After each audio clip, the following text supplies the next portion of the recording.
E aí, tudo bem?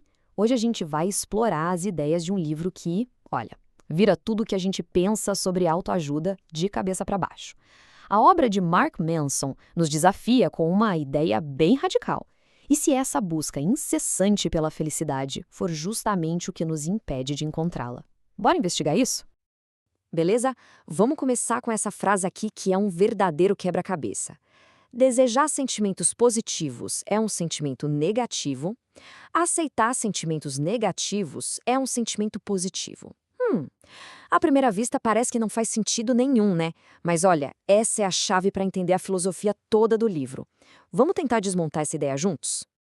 E é isso que nos leva a essa pergunta fundamental aqui. Sabe, a nossa cultura vive vendendo a felicidade como se fosse um prêmio, um objetivo final que a gente tem que alcançar a todo custo. Mas e se essa obsessão toda for, na verdade, uma baita armadilha? E aqui a gente entra na primeira grande ideia, a tal da armadilha da positividade.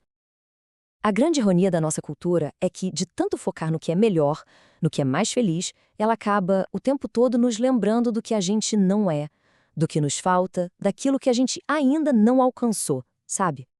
Pois é, a sociedade bombardeia a gente com essas mensagens, né? Seja mais feliz, mais saudável, mais rico, mais popular, seja perfeito. Só que tem um detalhe: uma pessoa que é genuinamente feliz não precisa ficar se olhando no espelho e repetindo "eu sou feliz". Ela simplesmente é. Ponto. E isso nos leva para um conceito muito interessante do filósofo Alan Watts, a lei do esforço invertido. A lógica é a seguinte: quanto mais desesperadamente alguém tenta ficar rico, mais pobre e necessitado se sente por dentro. Quanto mais alguém quer ser amado, mais sozinho se sente. Ou seja, a própria busca por algo acaba reforçando o fato de que aquilo não existe na vida da pessoa. Então, essa busca sem fim pelo que é positivo acaba criando uma dinâmica super perigosa. É um ciclo psicológico que o autor chama de o círculo vicioso infernal. Olha só um exemplo clássico disso, que acontece muito com a ansiedade. Primeiro, a pessoa se sente ansiosa com alguma coisa. Normal.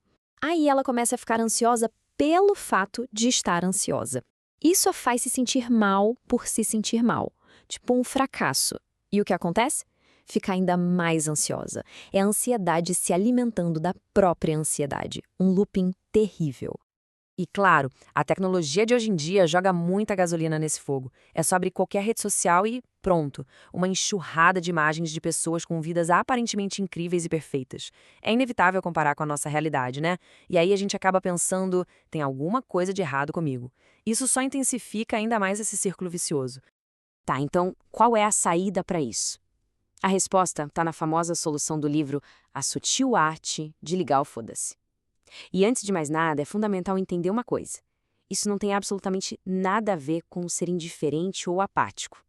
Para ilustrar isso, o livro traz a história do Charles Bukowski. Ele era, para todos os efeitos, um fracassado.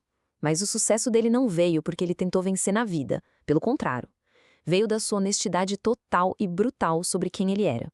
Ele estava confortável com o próprio fracasso e nunca jamais tentou ser algo que não era. E olha, nada resume melhor essa filosofia do que o que está escrito na lápide dele. Nem tente. Não era sobre desistir da vida, mas sobre parar de lutar contra a própria natureza. Era sobre aceitar quem ele era, com todos os seus defeitos. Então, aqui está o ponto crucial. Entender a diferença. Ligar o foda-se não é ser indiferente. Na verdade, é o oposto. É uma forma de priorização radical. É se sentir confortável em ser diferente. É se importar apenas com o que é de verdade importante e, mais ainda, encarar de frente os desafios mais difíceis em nome dos próprios valores. O autor define essa arte em 3 sutilezas.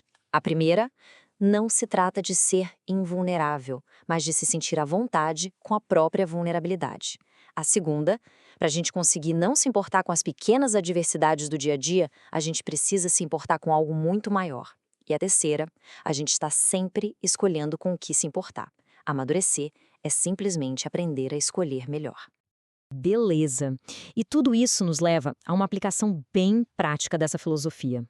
Se a vida não é sobre evitar o sofrimento, então o que é a felicidade?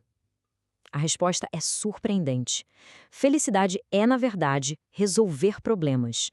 A história do Buda ilustra isso perfeitamente, olha só. Como príncipe cercado de luxo, ele se sentia vazio. Depois, como mendigo, vivendo no sofrimento extremo, ele também não encontrou a paz. A iluminação só veio quando ele percebeu uma coisa. O sofrimento é uma constante na vida, para todo mundo. Os ricos sofrem por uma coisa, os pobres sofrem por outra. A vida, em sua essência, envolve sofrimento.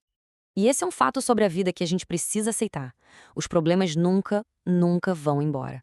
Eles só são trocados por outros ou, talvez, melhorados. A meta não é uma vida sem problemas. É ter problemas melhores. Problemas que a gente até goste de ter e resolver. E aqui tá a grande virada de chave. A redefinição de felicidade. Felicidade não é um estado passivo ou um lugar onde se chega e fica. É uma ação. É o processo ativo de se engajar com os desafios da vida, de encontrar sentido na luta.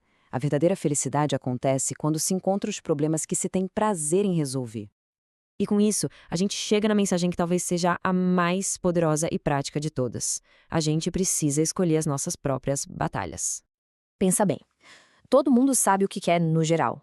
Uma vida boa, sucesso, amor, felicidade. Essa é a parte fácil. A pergunta que realmente define o caminho de alguém é outra. A pergunta é: qual dor se está disposto a suportar? É essa pergunta que realmente importa. Porque a felicidade exige esforço, exige luta. Ela nasce dos problemas. O que define o nosso futuro não são os prazeres que a gente quer, mas sim as dores que a gente topa enfrentar. E essa tabela aqui ilustra isso de um jeito perfeito. Quer um corpo em forma? Então tem que escolher a dor e o suor da academia. Quer um negócio de sucesso? Tem que escolher o risco, a incerteza, as longas horas de trabalho. Quer um relacionamento incrível? Tem que escolher as conversas difíceis, a vulnerabilidade. A recompensa está sempre do outro lado da batalha. O autor mesmo conta que ele sonhava em ser um maestro do rock. Sabe, ele se imaginava no palco com a multidão gritando, só que ele não amava o processo. As horas e horas de ensaio, a logística para marcar shows, os fracassos, ele só queria a recompensa, não a luta. E a vida simplesmente não funciona assim. A verdadeira alegria não está lá no topo da montanha, mas sim na escalada. No fim das contas, tudo se resume a isso. São as batalhas que determinam as conquistas. Simples assim. E assim, a gente termina essa análise com essa reflexão para levar. Se a qualidade da nossa vida é determinada pela qualidade das batalhas que a gente escolhe, a única pergunta que fica é: qual batalha realmente vale a pena escolher a seguir?